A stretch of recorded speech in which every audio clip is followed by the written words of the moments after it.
Alors on se retrouve dans Affinity Photo, je vais faire CTRL-O pour ouvrir ma photo, hop, juste comme ceci. Et là ce qui va se passer, je vais me retrouver dans l'outil Develop Persona, que vous voyez là, d'accord.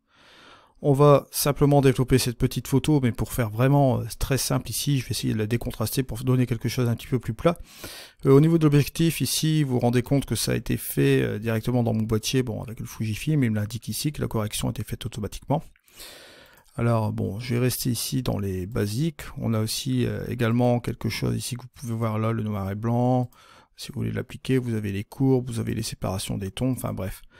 Vous avez pas mal de choses. Je vous invite à aller voir le tuto que j'avais fait sur Affinity, sur le Develop Persona. J'avais couvert un petit peu toutes les fonctionnalités. Donc je vous invite à aller voir. Alors ce qu'on va faire tout de suite, c'est que nous allons directement ici jouer avec notre balance des couleurs. J'ai un peu réchauffé quand même un peu l'ensemble, voilà. Je vais rectifier cette balance-là, je vais neutraliser ce qu'on avait vu ici comme dominante bleue, pour avoir une image comme celle-ci. On va aller dans les tons foncés et les tons clairs. Et là, cette fois-ci, je vais tout simplement, ici, dégager un peu mes ombres, juste comme ceci. Et là, ce que je vais faire, au niveau des tons clairs, on va la baisser comme là. Et au niveau des tons clairs, haute lumière, voilà, on va faire cela. D'accord, juste comme ceci. Ce que je vais faire, c'est qu'au niveau de mon point noir, je vais un petit peu le dégager encore un peu comme ceci. Voilà, juste comme ça. Ouais, je vais le ramener juste comme ceci. Je vais essayer de faire quelque chose de complètement plat, d'accord, pour mieux le travailler dans le Photo Persona. C'est le petit onglet que vous avez ici, d'accord. Je vais quand même revoir mon point noir ici, pour quand même avoir un minimum de contraste pour travailler, juste comme ceci. Ensuite, je vais redresser un petit peu quand même mon horizon, hein, parce que bon, ça va pas le faire. Bon, ici, vous avez soit le choix d'appuyer sur les touches que vous voyez là, ou vous appuyez sur la touche C hein, pour le crop, d'accord. Là, on a ici la petite option redresser qui est vraiment formidable. On va passer cela là-dessus. Peut-être pourquoi pas comme ceci. Ouais, trop mal. Et moi, ce que je vais faire, pendant que je suis dans le recadrage, hop, je vais mettre ça sur une ligne de force, avec la flaque là qui part là. Voilà, juste comme ceci, et je vais appuyer sur Entrée. Une fois que j'ai fait tout cela, je ne touche plus à rien. Je vais aller directement dans le Photo Persona. Bon, je dois développer, bien sûr. Voilà, c'est développé. On se retrouve donc dans notre gentil petit Photo Persona. Je vais faire un CTRL-J pour copier quand même le calque qui est ici. D'accord. Et là, ce que je vais faire, je vais utiliser un ajustement ici. On a les niveaux, on a pas mal de choses. Bon, on a notamment la courbe, voilà, enfin les courbes, puisqu'on a aussi les différents canaux. Ce que je vais faire ici tout de suite, c'est que je vais m'amuser avec cette courbe-là. Bon, je vais la baisser, juste comme ceci, je me dis que c'est pas trop mal comme ça. Avec une courbe, comme vous voyez ici, on peut un peu tout faire. Là, ça me permet de voir si ça peut être super sympa au niveau de mes nuages, justement, comme ceci. Sur cette première partie-là, on va l'appliquer avec un masque, juste ici, que je vais inverser. CTRL-I, c'est un peu les mêmes raccourcis que Photoshop pour ceux qui s'y connaissent en Photoshop. Et là, on va tout simplement aller sélectionner un petit pinceau ici. On peut interagir sur la taille du pinceau avec les crochets, bien sûr. Alors, au niveau de l'opacité, là, pareil, hein, c'est comme Photoshop. Vous tapez sur 15, 1,5 pour avoir 15%. Bien, ici, 1,16, 1,17 ou 20 ou 30, 40, vous voyez, des choses comme ça. Bon, ici, on va se mettre à 20, d'accord, juste un peu comme ceci, peut-être. Et là, on va se mettre sur un pinceau en blanc, donc on va appuyer sur la touche X, comme Photoshop, vous voyez. Et là, si je passe mon pinceau, vous voyez juste ici, on voit l'effet que ça va donner juste après. Alors, moi ici, en opacité 20%, ça ne m'intéresse pas trop. Ce que je vais faire, je vais me mettre à 30, 40, ouais, ça peut être un petit peu plus intéressant. 50, 60, 60, vous voyez, ah, c'est déjà mieux. Donc, ce que je vais faire, je vais me mettre en 60, je vais agrandir la taille de mon pinceau, et hop, je vais prendre la première partie que vous voyez ici, hop, je vais réduire un petit peu cela comme ça, voilà, juste comme ceci. Je vais repasser encore une deuxième passe, voilà, juste comme ça, et ça donne ce résultat-là. Ça, c'est une petite initiation que vous pouvez voir dans Affinity, ok? Alors, je me dis que c'est quand même plus ou moins intéressant d'utiliser un calque avec un masque, vous voyez, on a utilisé cette partie-là.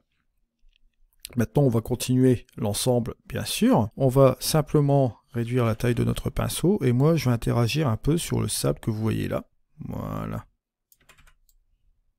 Juste comme ceci.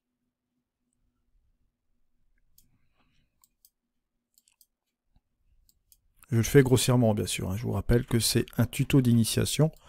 On ira plus en profondeur un petit peu plus tard. Alors là, ici, sur cette partie-là, ce que vous pouvez faire aussi, c'est aller directement sur votre calque de courbe ici. Et on peut interagir, bien sûr, avec les différents modes de fusion. Vous savez, les modes de fusion que vous trouvez dans Photoshop, vous les trouvez aussi ici. Bon, par exemple, on pourrait se mettre aussi en lumière tamisée. Vous voyez, juste comme ceci. Ce serait un petit peu plus doux en lumière tamisée que la version originale. Et là, ce que vous pouvez faire, c'est interagir aussi également avec l'opacité. Si vous voulez baisser cette opacité juste comme ceci, vous voyez, vous pouvez le faire. Rester à 50% par exemple, au lieu de 100, bon voilà. Par contre, ce qui se passe avec la lumière tamisée, je perds un peu ce que j'ai fait juste auparavant ici, donc ça va pas trop m'intéresser. Ce que je vais faire, c'est que je vais remettre directement en normal, voilà, juste comme ceci.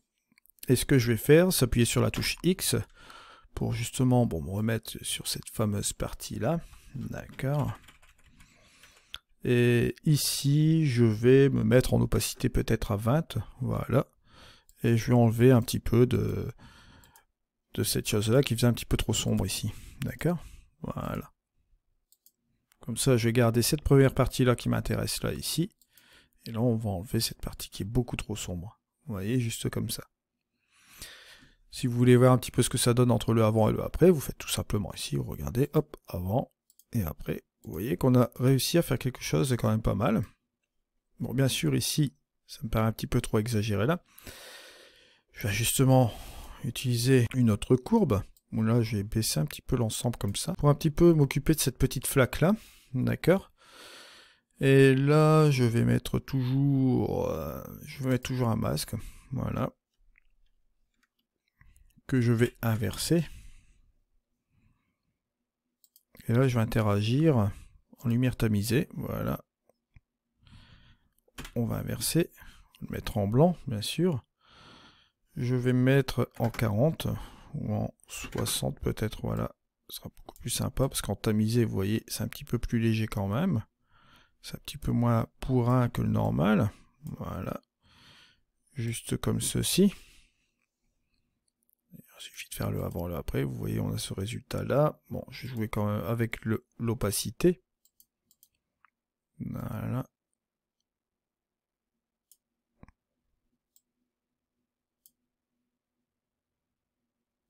Je vais baisser l'ensemble comme ça. Ce qui ne sera pas trop mal. Je vais me mettre à 30 et je vais faire un petit dégradé quand même sur le sable juste ici. Voilà. Pour interagir avec cette chose-là. Maintenant, si vous faites la différence, regardez, entre le avant et le après, avant, après, vous voyez que c'est un petit peu plus naturel. Au niveau de cette flaque-là, c'est moins lumineux, un petit peu plus normal, c'est moins agressif. Voilà, juste comme ceci. Ensuite, ce qu'on va faire, c'est une petite pointe de contraste. Petite pointe de contraste assez sympa ici. On va retourner là, tout simplement. Hop, je vais toujours utiliser ma courbe. Voilà. Et là, cette fois-ci, toujours avec un masque que je vais inverser, bien sûr. Toujours avec mon crayon blanc ici. Et là, cette fois-ci, je vais mettre en opacité 10%. Voilà. Et là, on va s'amuser à ajouter un petit peu de contraste sur notre roche, pourquoi pas. Voilà.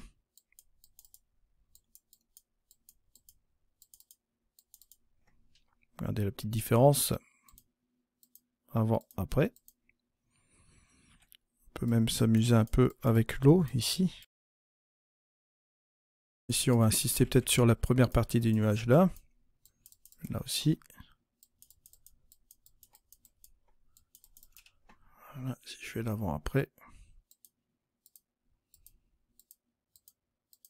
On pourrait même utiliser un mode de fusion aussi sur cette partie-là. Allez, hop.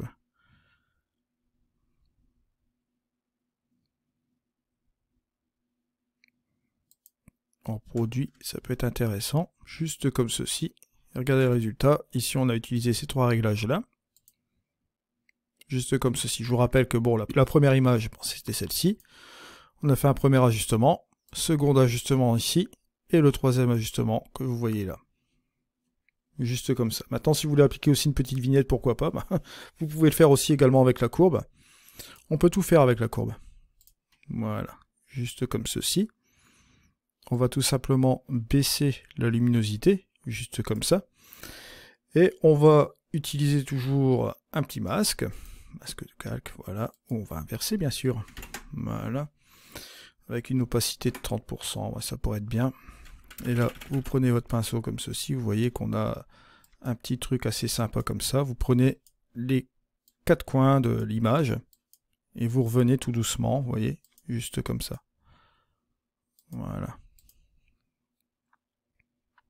Et si vous faites la différence, regardez, hop, avant, après, vous avez votre petite vignette naturellement. Et on obtient ce résultat qui est pas trop mal. Bon, bien sûr, après si vous voulez saturer un petit peu plus les couleurs, libre à vous. On peut rajouter encore quelque chose. Cette fois-ci, je vais utiliser la vibrance. Alors, soit j'en ajoute à 100%, juste comme ceci. On fait la différence avant, après, vous voyez ce résultat. Ça s'applique principalement sur cette partie-là. Je peux même insister aussi avec la saturation, pourquoi pas. Voilà, juste comme ceci. Si je fais l'avant après, vous voyez que ça donne un résultat qui est pas trop mal. Résultat assez créatif. Bien sûr, on pourrait très bien désaturer l'ensemble juste comme ceci. Hein. Voilà, et partir sur un effet un petit peu plus barré comme ça. Et vous voyez que après avoir appliqué tout cela, on obtient ces résultats qui sont pas trop mal. Bon, bien sûr, après, ce que vous pouvez faire aussi, c'est boum, on pourrait très bien appuyer sur Alt, CTRL, Shift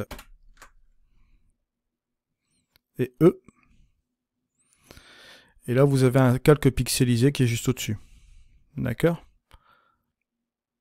C'est-à-dire qu'il va reprendre tous les éléments, tous les réglages que vous avez fait là, on a calque visible ici. Donc voilà un petit peu ce qu'on a fait sur toute notre image. On se retrouve pour un prochain tuto, c'était dit, allez, au revoir.